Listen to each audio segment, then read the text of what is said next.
Greetings, cultivators from around the world. Jordan River here, back with more Growcast, bringing the wizard beard roots. Today we have Kyle from the FOOP back on the line. You guys know Kyle. You love Kyle. He has been gardening forever, his whole life, and he grows millions and millions of plants of all different types. He's here today to talk about heat resistance for our cannabis, cloning tips, growing veggies outside at scale. There's so much good information in this episode. I know you're going to love it, but before we jump into it with Kyle, shout out to Rimrock Analytical. That's right, sex test your seedlings. Never have to worry about sexing your plants again. RimrockAnalytical.com, code GROWCAST for free shipping. You do not have to wait to veg out and flower out your plants, take cuttings and flip them. Nah, that's all bull crap. It's a waste of time. Go to rimrockanalytical.com and go ahead and order yourself some sex tests. You can sex test your plants when they're little bitty seedlings. Just snip off a cotyledon and mail it into Rimrock. They'll get you results lickety-split, super fast. Taylor's working over there. He gets you results late on a Sunday. Doesn't matter. And then you'll know which one of your seedlings are male and which one are female. So kick out those males. Never waste your soil or your nutrients or your time again sexing your plants. Go to rimrockanalytical.com. Use code GROWCAST for free shipping and use code BULK10 with 10 orders or more to get 10% off. That's 10 orders or more with bulk 10 and free shipping with code GROWCAST. Rimrock Analytical. Stop wasting your time and effort and newts and soil sex testing. Rimrock Analytical, baby. Thank you to Rimrock. Okay, let's get into it with Kyle from the FOOP. Thank you for listening and enjoy the show. Hello, podcast listeners. You are now listening to Growcast. I'm your host, Jordan River, and I want to thank you for tuning in today. Before we get started, as always, I urge you to tell a friend about the show. Turn someone on to growing. It's the best thing you can do, and it's what you can do to help promote our mission of overgrow. See everything we're doing at growcastpodcast.com/action. There you'll see the class schedule and the seeds and the membership. Come and hang out, everybody. I would love to see you inside our little community. Today, we have a friend of the show back on the line. Really great episode planned today. We're going to be talking about preparing for summer, growing veggies inside and outside. We're going to talk about cloning tips, something I really love to discuss. And today's guest is none other than the great Kyle from FOOP. What's up, Kyle? How you doing, man? Good, man. Thanks for having me back. It's great to be here as always. Love talking plants. Hell yeah, man. Your last episode was a huge hit. You came on and talked about watering technique, and you talked about organics in smaller pots. You really killed it on that one, man. And of course, the vegetables. People love the veggie talk. I always say cannabis is a gateway. It's a gateway into growing vegetables because as soon as you start growing cannabis, you're going to start growing everything else. So thank you for coming back on the show. And I'm excited to dig into today's topics. Before we get into the questions, though, what have you been up to, man? What are you growing right now? I know you grow like thousands and thousands, millions of plants. What are you growing? What have you been doing since we last spoke? So recently I've started working with a native nursery, actually, with trees and shrubs for reforesting jobs and waterways and watershed stuff. They had a bad growing experience, and it was a bunch of people who didn't know what they're doing. So they were really like hungry for somebody to show them how to get things growing properly. So I've been working on that, and that's actually like right on our river, one of our rivers here that feed right into the bay. So it was really important to me to start working with them so that I could keep them clean and organic. Oh, it's amazing. So we're really trying to like keeping it clean. What does that look like? You're reforesting. Like, what is the issue, and what is the issue you're solving? You know what I mean? And what are you doing with this reforestation? Yeah. So what they're doing, they're an environmental like install company. So what they'll do is they'll go about and they'll do a lot of say if you've got a gully or a ditch or a highway or a big construction that happened, they'll go through, or even just in the middle of a forest where a bunch of erosion has like collapsed a river. They'll go through and they'll recreate that river for the natural swale for water flow. And then what my thing is they also grow all the trees. So they're growing the trees and shrubs so that it's quick, native, local younglings, basically, that we could plant in large amounts with lower budget, because buying thousands of trees to plug in, is tough. Right. So the company's trying to grow some of their own stock to be able to supply more trees and stuff to the native. And it's 100% native. Since I've been helping them, it's been a completely organic. So, really trying to get their production up and running. Plus, That is so cool. it's a local nursery, and I'm always a fan of new local nurseries and gardens and growing facilities trying to grow more plants. Yeah, hell So yeah, man. That is really, really cool. I love that type of environmental work, outside of the cannabis space. Just so cool. I love to hear that, man. Well, today we're talking plant tips. Listen, you know a lot about plants, all types of plants. And we're going to discuss cannabis today. We're going to discuss vegetables today. But really, a lot of people are getting ready for what is the peak of summer. We just had some record-breaking heat across the nation. Today, as we record this, there are heat waves that are slamming all sorts of areas of the United States and beyond. So I would like to get your advice. As we approach the peak of summer, what advice do you have helping out cannabis growers specifically to keep their plants healthy and to keep them from frying under the summer sun? So yeah, like you said, I mean, I was outside all week. I live outside, so the outside weather is kind of my thing. And it was 100 degrees every day this week. I had 2 heat strokes on my crew, so it's a serious heat wave we're going through. Plus, we're getting these crazy thunderstorms, these like malicious thunderstorms right now. So they're coming in randomly in the middle of a Tuesday with a hailstorm, and then that 2 hours later, it's 100 degrees again. So it's been crazy. There's a lot of cool things you can do. Some stuff is a little tougher, and some of it's just more labor of love. Like, for instance, what my main goal right now is to usually during the spring and falls, you wouldn't go out there and kind of what we call pulse water, which is just a nice short burst of cooling water. Even if it's just for the soil temp, if it's for the roots, if it's for the plant itself, I'm pretty much giving my entire plant, my whole area, a very nice, light, cool watering right before the sun warms up in the morning. Ooh. Just to kind of cool the area, just to kind of give some moisture, some humidity. Even though we have a ton of humidity, just kind of dropping the temperature of the leaves a little bit gives you a couple hours. Now that also comes with its risks, right? Like a lot of people are like, I'm not watering my plant, every day just to cool it down. We're not talking about watering or really like soaking your foliage. Just talking like just cooling down the area. Cooling it off. I had never thought about that. Not less so about the hydration aspect and more about cooling off your plants, just like you cool off under a hose, Yeah, I know a guy who will run irrigation and not aim it at his plants, and he'll water outside of his greenhouses and cool the area down on like the super hot days. So he'll just aim all his irrigation heads on one of his facilities, and he'll just aim them all off the plants, but then water like outside. It's a huge waste of water. But to him, the temperature difference and the stress level on his plants are worth it. That's fascinating. Cooling off with a little mist. Yeah, just some sort of misting, just cooling it down some. I mean, it's like not everybody can do it and not everybody's going to, but it is one way that a lot of us like growers of large production, we use pulse watering, where usually I would tell you, you water once real nice, real heavy and done. Well, right now in this kind of weather, I'm doing a morning and an afternoon light watering, just so that I can re-cool down those pots, re-cool down the roots, cool the plants down, relax the leaves. I mean, on a hot day, who doesn't love a good mist tent? Exactly. Right? That makes who perfect doesn't walk sense. through a mist tent and feel a million times better when that cool water hits your skin? Why are plants any different? That evaporative cooling. I love it. And I also love how you're keeping the root zone in mind. I feel that people oftentimes, especially when they're in, containers or raised beds that might be exposed to the sun, I feel like a lot of the time they're thinking about, oh, this plant is so hot. They're thinking about the foliage, but you also got to think about the container that it's in being baked. So, shading that container or something like that. I like that you're thinking about the roots too. Yeah, and that's something like shading containers are a big deal. If you're growing a few little plants, like shade your containers. Like there's nothing stopping you.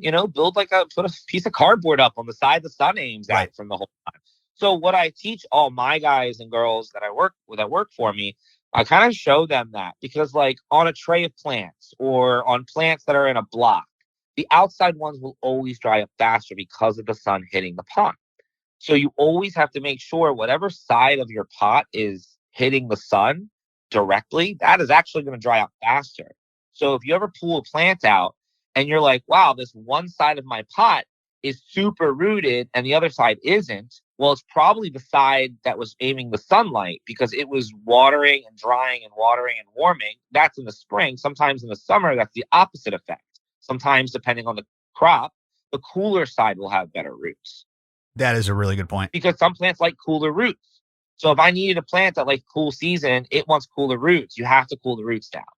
So, in temperature growing, when you're growing like poinsettias and stuff in the middle of summer, it's all about keeping them cooler, but not too cold because you can't let them color change. So again, it's like every plant's different, but for cannabis, it's keep the root zone nice and cool. I mean, you're not making it cold.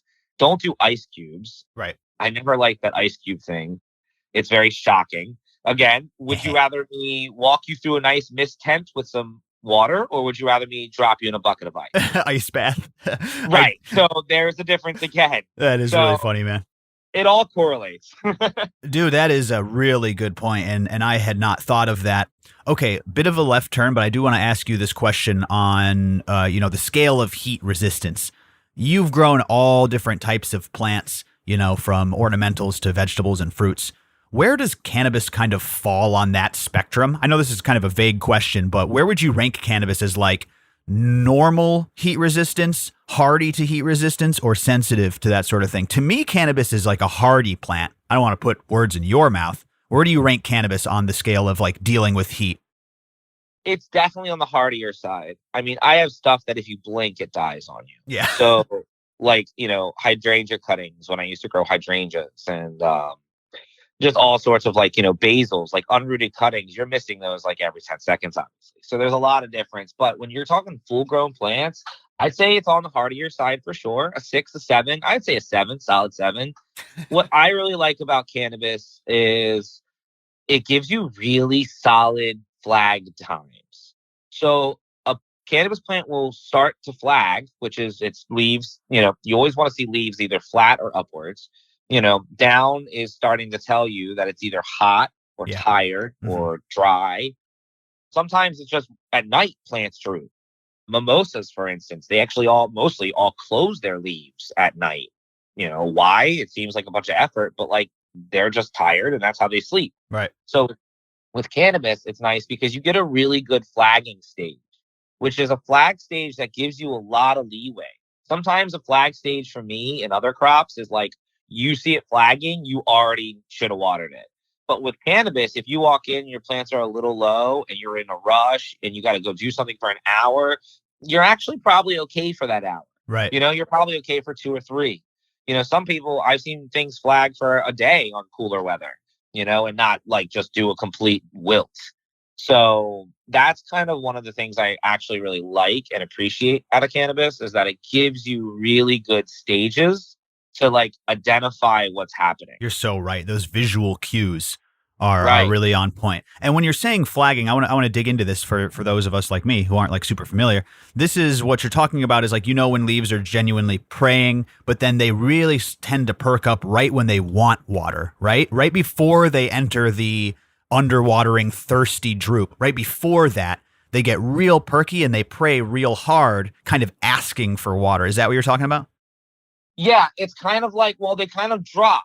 Like, it's not a wilt. Like, we say wilting, right? You're thinking leaves. Like, if you, like, hang your head and your arms down to your sides right now, that's a wilt, right? Like, everything's facing down. But a flagging's just kind of like, you've had a rough day. You're not looking up.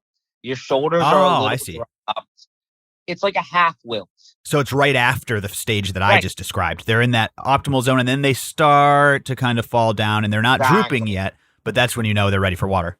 And one of the cool things, and this is not for everybody because everybody's eyeballs are different, when you get really good at seeing the plant coloring, whatever you're growing, plants will give you a silvery gray hue before they wilt. Whoa. So it is a very subtle trained thing. Yeah. But like real like growers, I don't like to use the word master growers, but I'm talking real agriculturals, like 3rd generation farmers, like people like myself who are like see that shit. Horticulturists. We have to look 3 acres away and see, that those little like 4-inch pots are gray, right? So yeah, with our binoculars from a light, from a post we climbed up. So like, I mean, literally, like it's a lot of detail, but like for those who get the ability to see it, I bless myself with that ability because it is so nice to be able to see that silvery gray And I can go outside and look at a farm and be like, all right, that all has to be watered within the next 3 hours. That's wild. I'm And going to keep an everybody's eye like, out for how that. do you know? And I'm like, I just know. Like, go check the pots. And they'll go over there and be like, oh, yeah, they're pretty dry. And it's like, you just know because you start seeing that green hue change to a silvery gray. I'm keeping an eye out for that. It's hard to see or explain, but like now that everybody hears it, go try to find it. You know what I mean? Like even the tree lines, like I can tell when the area, our actual like earth needs water because the tree lines will start silvering over and they'll flag. We've had really bad tree line problems lately between the smoke that we're getting from up north. Right. And the heat the and the weird fucking, weather. thunderstorms. Yeah. And like we're getting massive storms, real short bursts, not a lot of soaking. So I'm having weird problems like my fig. I've lost half my fig for the first time ever, and I don't know why. I've treated it, I've done all sorts of stuff, but I think between the smoke quality, the air quality, and these raging storms, I think the weather is just out of its mind right now. So it's tough. But that silver and gray will kind of show, and my tree lines show that right now. Let's talk about other plants and dealing with this crazy weather. I know it's all zone dependent. I talk to you veggie guys and it's like, oh, well, zone, depends on what zone you're in. But if we're looking to grow other plants, let's say that we're looking to grow them in this heat. What are some vegetables, some herbs, or really just anything that grows well that we can kind of enjoy this summer without seeing it die and roast? Yeah, so you got a lot of stuff. Like sadly, everybody's different, but what we all have is the same temperature numbers, right? So I don't care what month it hits. When you get to 80 degrees, sure, right? Like you're done lettuces. When you hold 85 plus, unless you're really good at keeping them cool and in the shade and like you're really no leafy greens. Right, like leafy greens. There are some out there that go a little bit better, but you could pretty much assume like once you're above 85-ish, things are going to start bolting, flowering. I have one head of lettuce I didn't pull, and it's a big stalk of flower now. So, and my beets, I pulled some of my beets. Some of my beets weren't big enough, and now they're just little flowers in a pot. So a lot of that happens because, opposite of cannabis, I talked about it last time with tomatoes. A lot of stuff once it gets hot and longer days, it just is what it is. Yeah. But peppers, phenomenal plants to grow in heat. Mainly because if you're a spicy pepper fan, it's actually better the hotter you grow them so that they stress more, so that they're spicier. If you like sweet peppers, then you would actually want to keep them super wet without rotting, of course, which is a thing for peppers.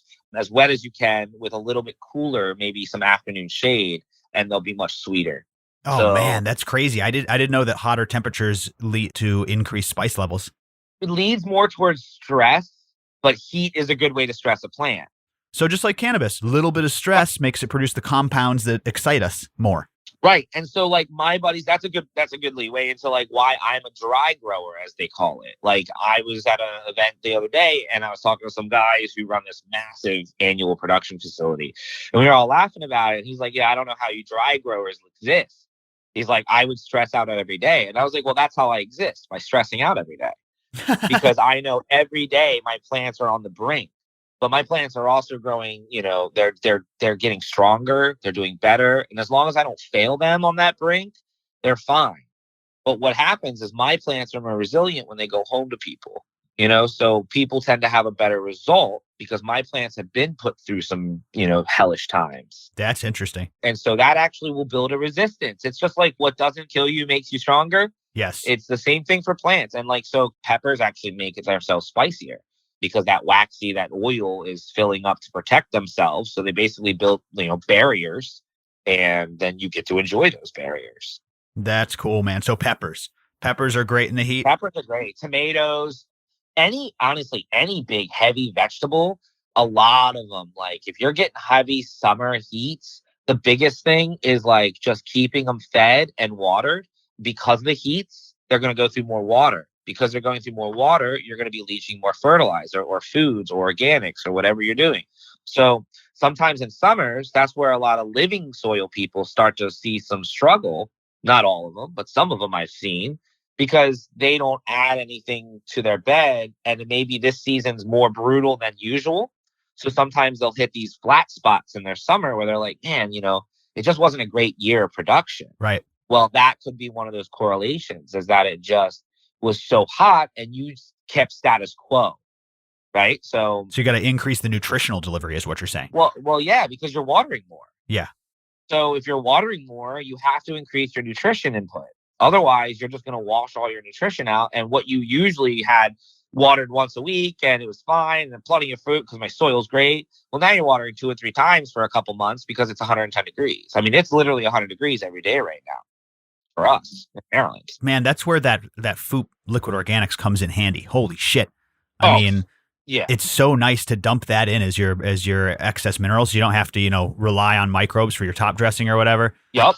Yeah, I don't want to just blow smoke, but your product really, really works well. I know you guys are pushing hard for lawn and garden. Good for you. It's fucking brilliant. The fact that it's all organic, I just go out there with my daughter. I pour it on my tomatoes, pour it on my peppers. My herbs go crazy for the veg mix. Yeah, I don't know. You guys did a great job on the veggie side with those. They're just rips in my garden. Yeah, man. I mean, I don't even just say I use it, don't use it. I don't have any other things in my house anymore. I've emptied all my containers and I've gotten rid of everything. I've given all my old stuff away. My pepper and I have my citrus. I have a couple big bonsais. I have my peppers, my lettuces, my tomatoes, literally everything. I do not discriminate who gets FOOP garden anymore. I'm actually growing melons right now and it's way late season. So I'm actually going to put them in my grow room this year and grow them along the wall. They're gonna get garden. Whoa, dude! I'm really interested in that. I know you have plants everywhere in your house, so maybe you're the wrong person to ask about this. But my question is I've seen creative ways to get more plants in. First of all, in our cannabis grow tent, that's ideal. But just in our space in general. Shout out to CEO Grow. He makes these tent pole clips. So it clips onto your tent pole like a fan would, but it's just a little holder, and it's the perfect size for a solo cup. So I threw some chives and some basil in some soil in some solo cups, and they go in your tent and take up no extra space. It's fucking crazy. Oh, is it like a little ring? It's a little ring that you can slip. And I think he even has one for a half-gallon pot, so you can grow extra. If he hears this, yeah, he should make a couple for some 6-inch pots, and I would totally get them. We'll send you some, man. We'll send you some. Yeah, 6-inch pots or 4-inch pots. That would be better because solo cups, they're solo cups. But if you put a 6-inch annual pot or something in there, you could literally grow so much stuff, heads of lettuce all up and down your pole. We'll get those printed up immediately. We have some circular ones for some, I think, half gallons, but ceogrow.com, code GROWCAST, if anybody's interested in those. I loved the solo cups were great for chives. I grew this huge chive plant. But you're right. I'd like to get some bigger ones. That's a good call. And even with pots with drainage, you know what I mean? That just helps a lot. And then all you have to do is make sure a tray to drip on, or just when you water, you take them off, you water it all, and then you put it back in the rings. That's super cool. Totally. Yeah. I punch holes in the bottom of my solo cup. Yeah. Of course. But I love my black plastic. I use nursery pots. I'm also a guy who has an infinite supply of pots. So yeah, you bet. I can only imagine how many of those fucking things you grow through. Man. I have it's gotta be a nightmare. You probably have nightmares about pots. I can fill someone's house in plastic containers. We try to reuse as much as we can. So yeah, right. Until they snap, you reuse them over and over. That's the one thing about plastic I like a lot. It's true. That's very true. But yeah, I mean, that's one of those things where a lot of cool veggies, a lot of stuff like that. You can't do lettuces, but again, also don't be afraid if it's a brutal day don't be that afraid to be that crazy person that goes out and throws an umbrella over their plants. It's a really brutal day. If you can put a little straight, a pullable shade tarp, a little bit of a mesh. I like to do a 20-30% shade tarp on stuff that likes full sun, but you're trying to keep them cool in the brutal part of the day. Maybe because you don't have time to go water and you're struggling because you go to work. I had a couple years, if you put things in the wrong pots, you're leaving at work in the morning, you're watering. By the time you get home, it's already been wilting for 2 hours, even though you can't get there any faster. Right. So if that's the case for you, a little bit of shade tarping goes a long way. On that note, I do want to get back to indoor plants and packing them in, but this is a good question I'd like to ask you. What about when you're going to be gone for a little too long? Do you have any devices or techniques that will water your garden while you're away? Do you mess with those Oyas or Lumats or anything like that that'll slowly water your garden? There's a couple ways to do it. Personally, classic thing I've always used, good old Soil Moist. They're polymer powder that when you water it, it fills up to a gel. and then it slow releases. So this is an old school thing that like every person that had plants used soil moist. I used to literally have soil moist fights at the nursery I grew up at. So you would fill a big thing of white powder, soil moist, and then you'd fill it with water. Well, then the water would look completely clear, but when you would reach in, it was actually just chunks of jelly. So you would like be able to like reach into what looked like a clean bucket of water, and it was just jelly. Just throw it at people. Throw it at people's heads. yeah, and it just like hit them. It's like Orbeez. You know, there's like Orbeez that everybody's talking about now. It's like that, except without like a skin to it. So what this does is when it dries back out, it just turns into a powder again. So this stuff is amazing. And I warn everybody that might go and be like, oh, this is cool. Use little. Use very little. You will put some in your pot and you will be like, nah, I'm just going to pour some in there. And you will water your pot and you will come back after your shower and there will be gel all over your living room because it will grow and grow. So like, fair warning, use it properly. But it's non-toxic. It's super clean. It's safe. Some people will get a little picky, which is fine. But honestly, I've used it for years. That's wild. I've never seen this product. I'm looking at it now. Soil moist. It kind of like was everywhere, and then it like just faded away. And I was like, I actually thought at one point maybe it like got taken off the industry, but like it did. Yeah, it's still and they've here. Actually really upped it. They have other versions now where they have like they've added some bacterias and some like myco and stuff. Little goodies.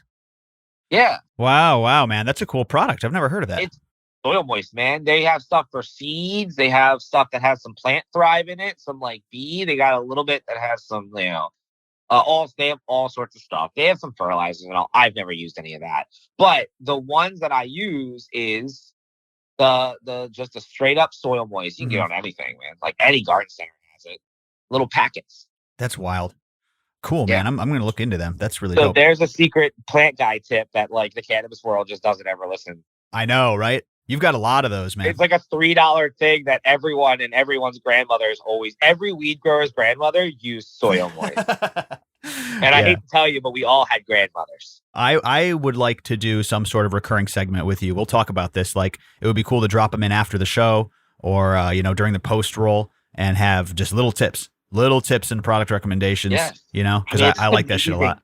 It's amazing what like cannabis growers just don't utilize. Oh yeah, of course, dude. We're introduced by a totally different crowd, It's wild. And we were told to avoid Home Depot because for so long we were trying to use their soils, right, and not tell them what we were growing. And the Miracle Grow makes our plant come out like shit.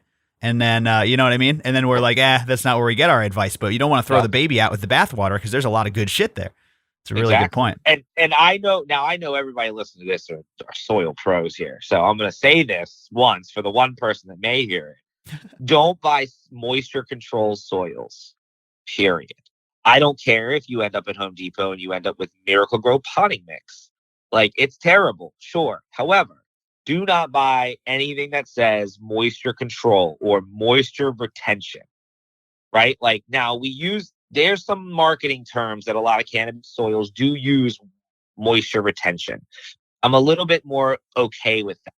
But the bags of stuff that are just random soils at your random garden centers or what have you that say moisture control and they're like usually blue because it's water, do not buy those. Why? They will rot your plants. You will not understand because you will not understand how much less you have to water. But at the same time, if you accidentally overwater once and there's no roots in that plant, that soil is just going to sit forever wet. And you'll immediately see your perlite turn green. Yeah. And as soon as you see your perlite turn green, you know you're overwatering. That's the algae starting to form. Okay, so other plants might be able to deal with that super moist soil, but for cannabis, we really want that. There's a reason why when we go pick out cannabis-specific ones, there's a bunch of aeration in it. Even for other plants, the only time I would tell you to use a moisture-controlled soil if you were making like a hanging basket for petunias. Whoa. Because you can't literally water. You have to water. Get up there to water, yeah. Like every other second. Right. So like there's a 1% chance that I would tell you. But even for like hydrangeas and stuff, I don't think the length of days that those soils can hold water are dangerous. Even for things that love water. We all know that no matter how much a plant loves water, it wants some air once in a while. Yeah. So it has to dry out. But those soils are notorious for like water it once and it'll just stay wet for like 20 days. Good to know, man. Super good to know. So moisture control stuff. Careful. Growcast is proud partners with the FOOP, organic certified nutrients. I use them. I love them. Find them at thefoop.com. And code GROWCAST is 20% off for July only.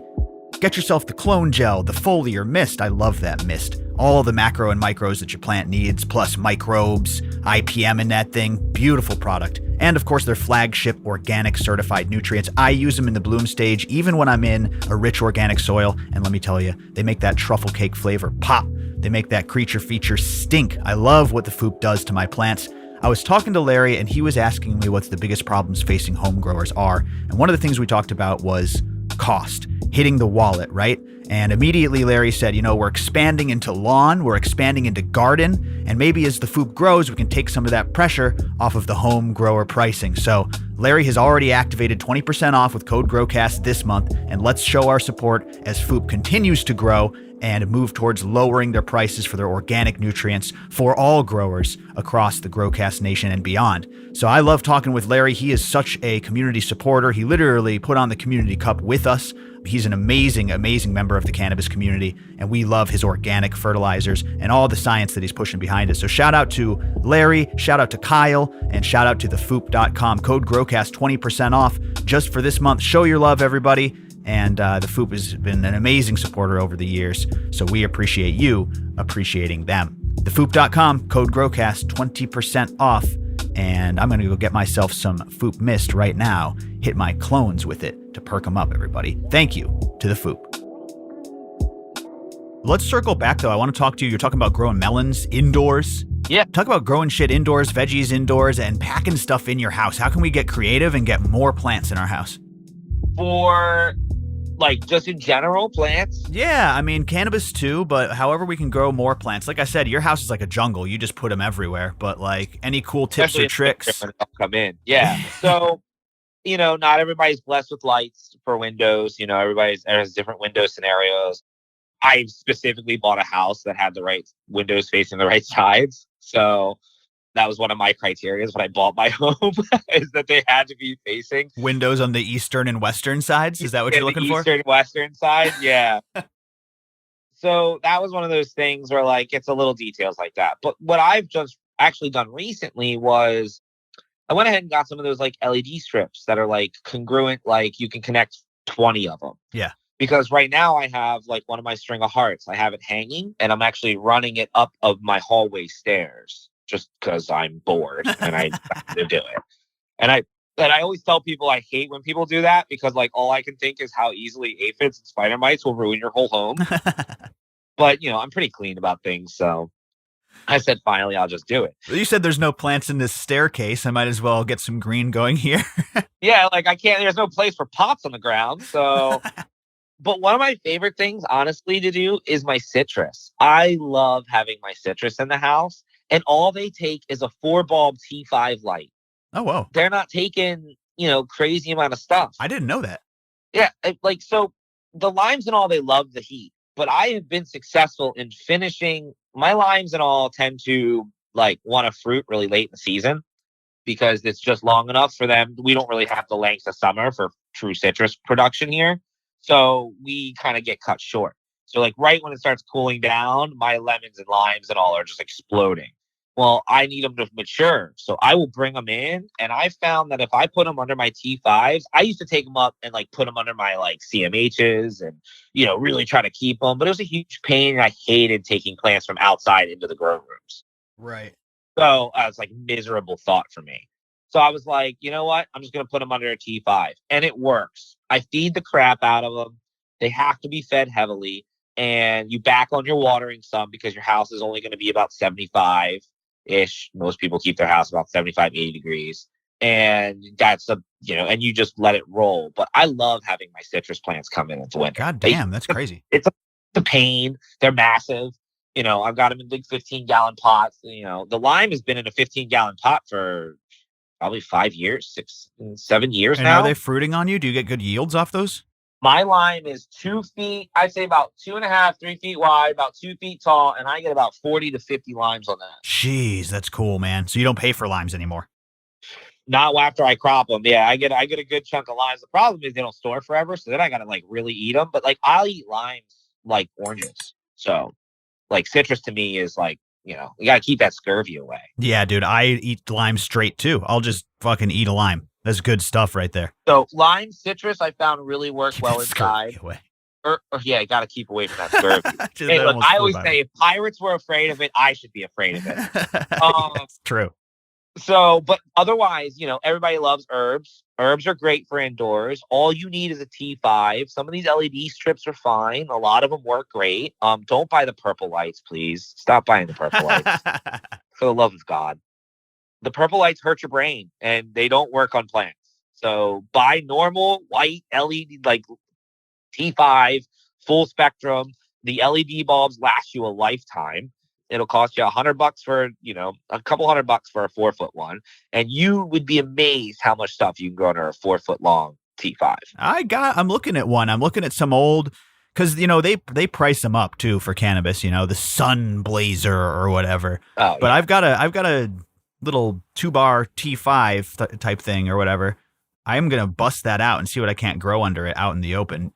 My favorite size one they have is the 4-bulb 4-footers. I don't know why. I just like the footprint. Yeah. It's like always the right size for what I'm doing. You can get the square ones. I don't like the 2-foot bulbs. I like the 4-foot bulbs. Yeah. There's an 8-bulb 4-footer for people who have a lot of space. But what's really cool about it, it takes like zero power. Yeah. It's in my kitchen. It doesn't add temperature to the room. It's literally a great light. A lot of times I won't even use the lights in my kitchen. So in the middle of the night, like 8 o'clock-ish or so, when I'm like in there cooking, it'll just turn off and the kitchen will go black on.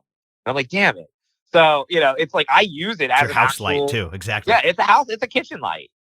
I mean, it ends up being everything. And it That's made really a cool. huge difference. I can grow herbs.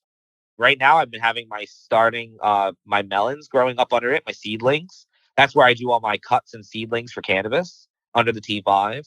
Double up your cutting space with a couple of herbs. That's a great idea, especially when you pop them indoor from seed and you're not going inside, outside. There's no reason that you can't polycrop your cutting space. I'm looking at mine right now. That's a good point, dude. I should have some herbs over there. Yeah, dude, there's no reason. I mean, if you've got space there, like as long, like you said, like don't go in and out. Like don't ever take your plants outside and then bring them back in and inside and outside. Like if you're growing for edible food, cannabis production, whatever, like keep your plants inside if you can. If you're growing them and you want to eat them regularly through the year, like lettuces. The reason I didn't pick that last lettuce, it was just covered in aphids, and I was just kind of like, nah, I don't really feel like cleaning it, so I left it. Right, so I was like, I did the others, but it was later in the season when aphids began. That's the cool thing about lettuces; they're usually around before aphids. Right. But like, if you're really missing your lettuces because it's too hot outside, there's no reason you can't grow lettuce in a pot under a T5 while you're growing your cannabis cuttings. I'm there, dude. I am all in on that. Okay, you mentioned cannabis cuttings. Let's talk cloning, and then we'll wrap this show up. Man, cloning has been on my mind. Let me tell you, Kyle, I've been deep in the clone world, and it's big right now. Dude, I mean, you can just snip and go and plug them in, and you'll probably get like 50% success rate. But getting those numbers up to get 90, 95, 100% success rate, people love that shit. And it really gets you off to a good start. When you can have a healthy cutting that has a wizard beard of roots that's not deficient, and you start from there as opposed to one that's sad and limp and all stressed out, man, it's like it really does save you a bunch of time, and time is money. So I want to get your tips and tricks on quick, healthy, vibrant clones and get them to the people who are listening. Yeah. So the thing about cloning and all is you got to remember how delicate they are. It's like if you got a puppy, like a brand new fresh puppy, like 9 weeks old, like you're going to take some days off of work, right? So like you're not going to just go, okay, in the cage you go, see you in 9 hours, like you would with a 5-year-old dog or a 10-year-old dog or whatever. So we got to remember, like when you're doing cuttings, or microgreens kind of fall into this category as well. You got to know, like if you're doing it, you got to pay attention. You can't come home from work and walk past them to go get in the shower because you're tired, and like come home, or like after work decide you're going to go out and get dinner, knowing that like you got to be home to water. So that's what I tell people is like, if you're doing it, it's a lifestyle and a part of your day. And it's just like, you can't just say, the kid will feed itself. It's a baby. It's not going to feed itself. You need the time and attention to make sure that they make it through this delicate phase. Exactly. That's one of the biggest faults. And that's what it's not it's not for everybody. That's why people buy clones rooted, right? Like I had good old buddy Farmer John, who I've now become best friends with. He's been working tough, and he sent me some beautiful stuff for me to play with. And if anybody knows him, they should totally reach out. I don't know if you know all his socials off the top of your head. Yeah, hell yeah. Farmer John 14, PHARMER John 13. If you're a member, you know this guy. Let's get him on the main show, everybody. Let's pressure him. He's a little shy, but we'll get him on the main show. He's a shy one, but he loved doing that talk at the Community Cup. Fucking killed it. So did you, dude. He did a great job. I've been working on his social confidence with him, trying to get him boosted up. But yeah, it's it's one of those things where that's why that exists, because it's hard. So if you're going to do cloning on your own, I 1000% suggest you get the tray with the dome that has little vents on it and a little T5 2-foot bulb or something. Unless you have a hanging unit, what you can do, a lot of these little, you can do, I don't know, everybody sells them nowadays. Even AC Infinity has one. I'm looking at their dome prop setup. It's $35. There's way cheaper ones out there. You go to a Home Depot, you go to a garden center, you'll get one for like $18. And it's the exact same thing. Maybe it doesn't have the side. These have these cool side vents, which actually I kind of like. But what's nice about the one thing I do notice out of looking at it, they have a nice height extender here in case you're going to go from cuts and you're going to let them get a little bigger. Yeah, totally. Some of those squished domes are whack. They're super small. The half domes are whack as shit. Anybody know what I'm talking about? Domes are terrible. They're way too close to the leaves for my liking. So, but the biggest thing is people use these domes. So I would suggest the domes. Google it if you don't know what we're talking about. Look at the picture. You're gonna do one of the tricks I always do with those is don't water the plants. Spray the water on the inside of the dome. Yeah, that's a big trick. For sure. That I always suggest to people. You can also, you're not trying to, when you take a cutting and you dip it in a solution and you're doing I do riot plugs. I love rapid rooter plugs. Yeah, that's what I was going to ask. Do you have a huge recommendation on the plug or the medium, or basically anything works? Rapid rooters and all. I love them. I love those plugs. It's super easy. It's clean. What's really nice is when you do end up putting them into your soil media, they don't really impede. Sometimes people people used to use rock wool and stuff, and they still do. They use all that stuff. I never really liked that transition, but the Riot Cubes, that sponge is really soil-like in its moisture retention. Yeah. So it works. It's a good, smooth transition. I've never really had any problems. Yeah, I agree. And the Root Riot and the Rapid Rooters are very, very similar. Those kind of Coke and Pepsi. Yeah. Those plugs. I like Mammoth's cloning tray because it's deeper. It's way deeper. But those are compressed peat, and when you go to pull them out, they're not very solid. They kind of fall apart. So when you put them into your pot, it's nice because they kind of integrate, but when you're kind of handling them, they're not as good as those the Riot plugs and stuff like that. I agree, Rockwool, not my favorite, but I do like Oasis cubes. Do you know what Oasis cubes are? Yeah. Look at you. That's a plant nerd thing. Hell yeah, dude. Dude, I've been making floral arrangements for 85-year-old ladies my whole life. Of course I know what Oasis is. Oh, of course. Yeah, I know. Why do I even ask? That's what we had back in the day, though. Humboldt County, 2010. Yeah, because that's what they would go to the flower shops. That's what all the old, OG black market dudes would be like. Dude, those are cool. Sneak somewhere and buy some Oasis cubes from some, old nursery. Guy tatted up to his neck going to buy Oasis. I don't know what those are made out of, but those were nice. You could break those off and they would kind of disintegrate in your medium. Downside of those are they were all in one brick, so sometimes your roots would get tangled a little bit. Yeah, and the Oasis is an interesting material. It's very mushy. It you press it, it just disintegrates into powder. It is definitely an old school thing. I definitely, for the OGs out there, they probably have done it as well. I like those. Yeah, those are old school, man. They're floral. But they make them in all sorts of things now. They come in all sizes. It's way evolved now. It's not just that one big block anymore. Yeah, shout out Oasis, man. Been a minute. Those will all work, but just find what's easy for you. It's at the same time, if you're that person who loves soil, I'm not. I planted plenty of seeds in a seedling mix as well, a heavy, very heavy perlite. Mix. So I took some normal Pro Mix, like drained it in perlite, threw a little bit of stuff in there, and made it a seedling mix for some other stuff. Like Yeah. I don't only use the plugs. It's just when I'm like sticking 50 things and I got 10 minutes on my day, I'm just gonna stick them with plugs, and I'll be super consistent too. But I never try to do both. It's one or the other. Don't confuse yourself. Don't worry about having some stuff in soil and some stuff either. You're doing one or the other. So true. Consistency, and consistency keeps nice production.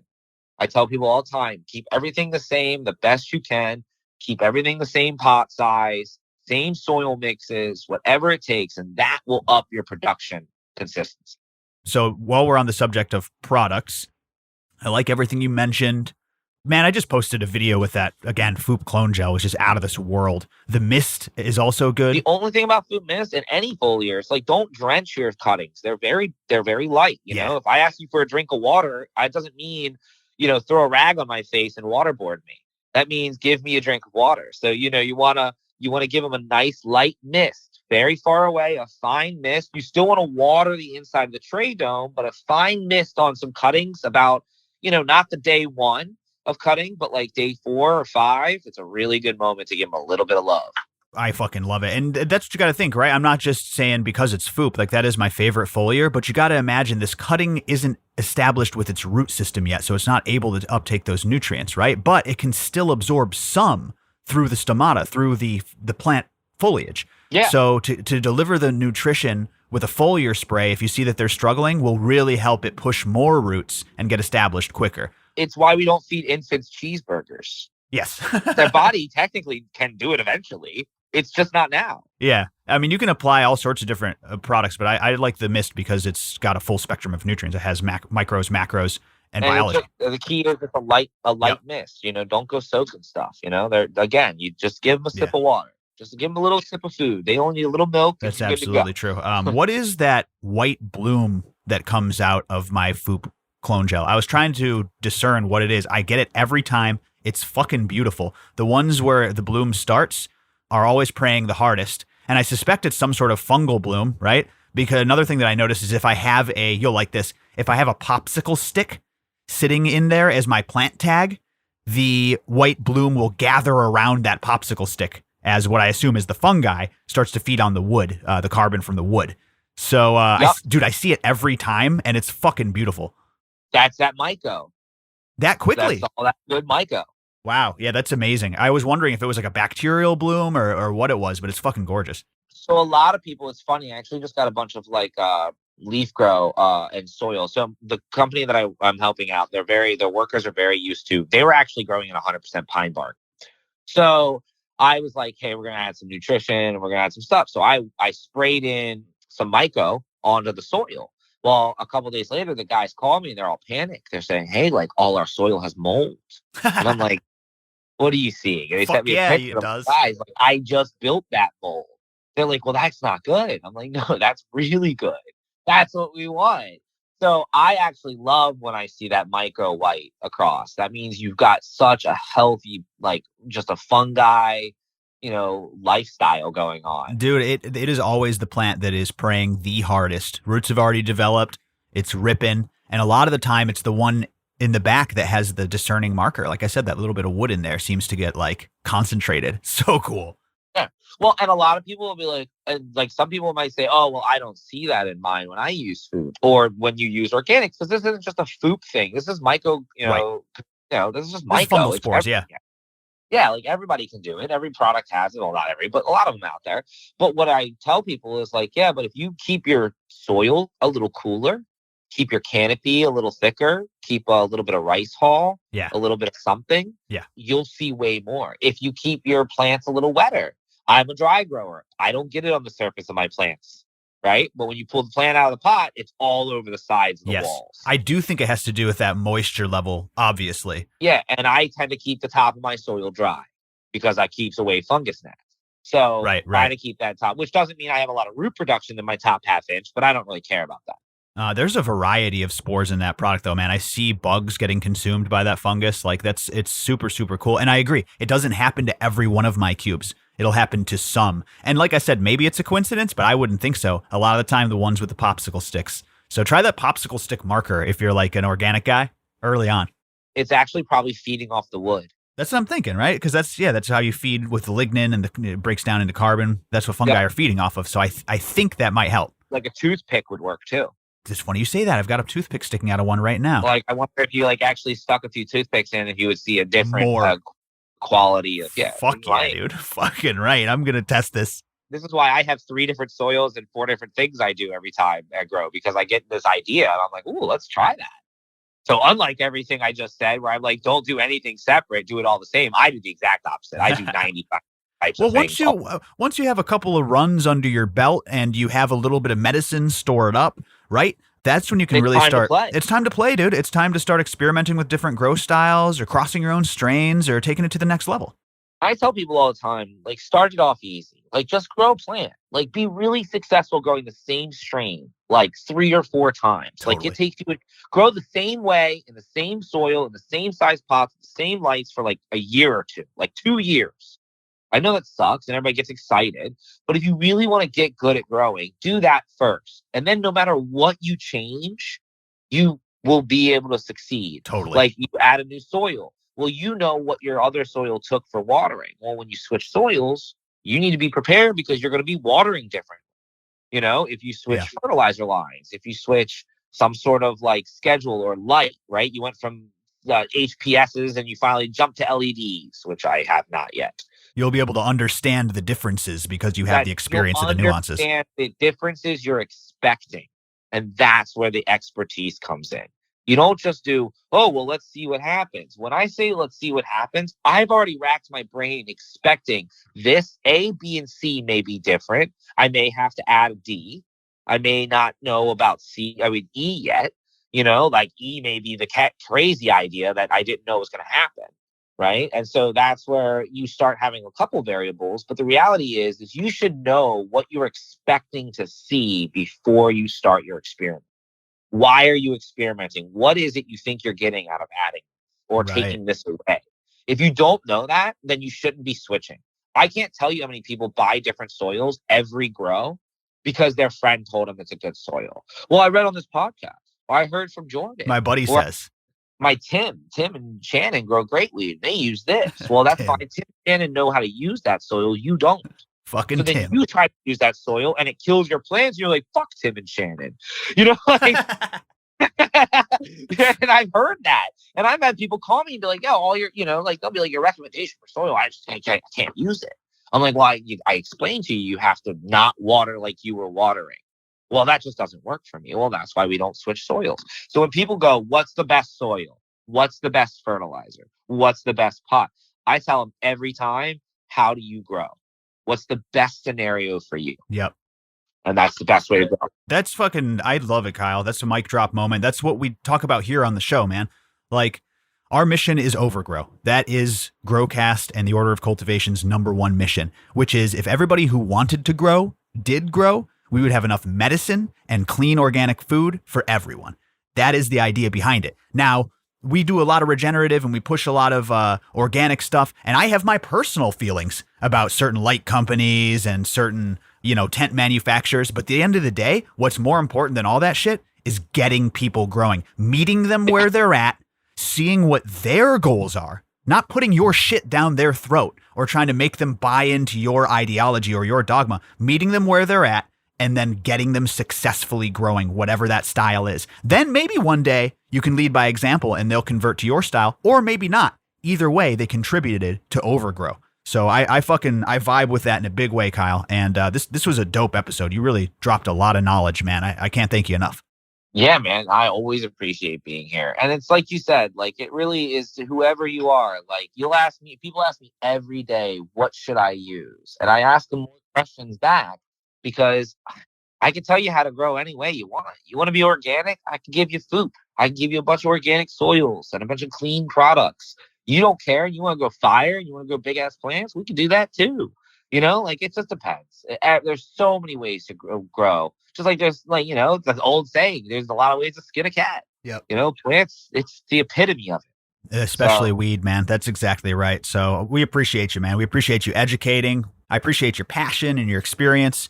I know you got a heart out here, so we're going to let you go. Kyle, everybody, thefoop.com, you know it. There's probably a promo in this episode, but code GROWCAST always. And Kyle is at Green Ninja Growers on Instagram. That's at Green Ninja Growers. He's also in our Discord. Get at us in the member Discord.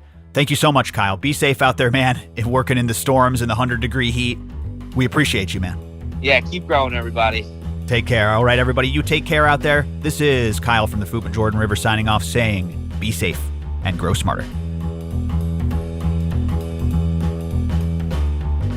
That's our show. Thank you for tuning in, and thank you to Kyle.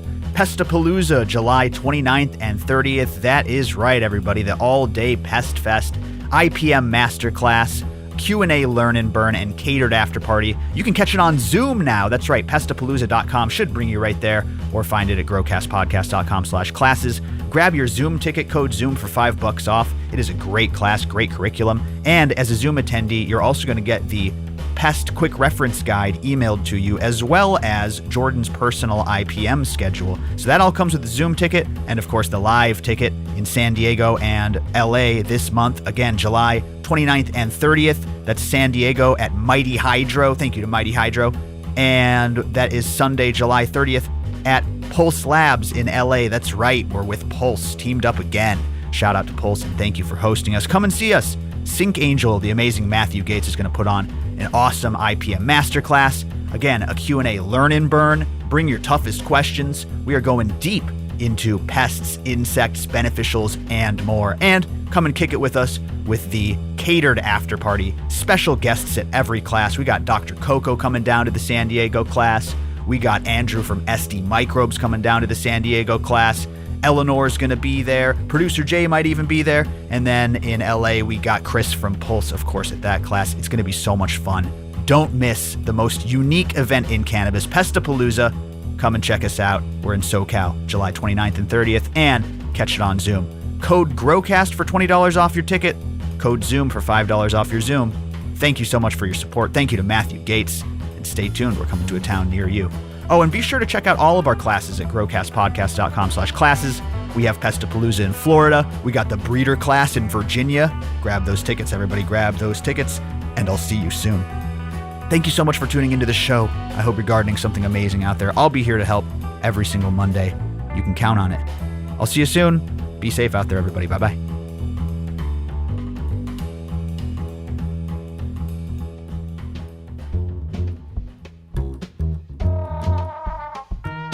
Do you like Growcast Podcast? Of course you do. Well, if you love this show, you're going to love A Slice of Cannabis, a show all about food and cannabis, hosted by our good friends and members, Port and the Rugged Gent.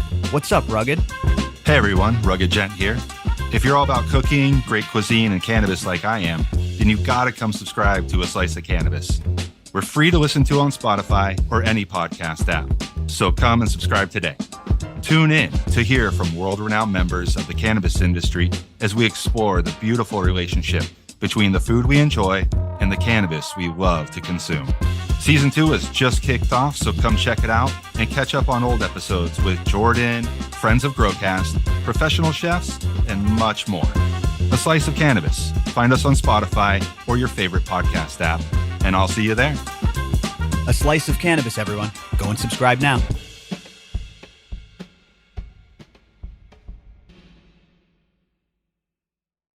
Fuck Tim and Shannon.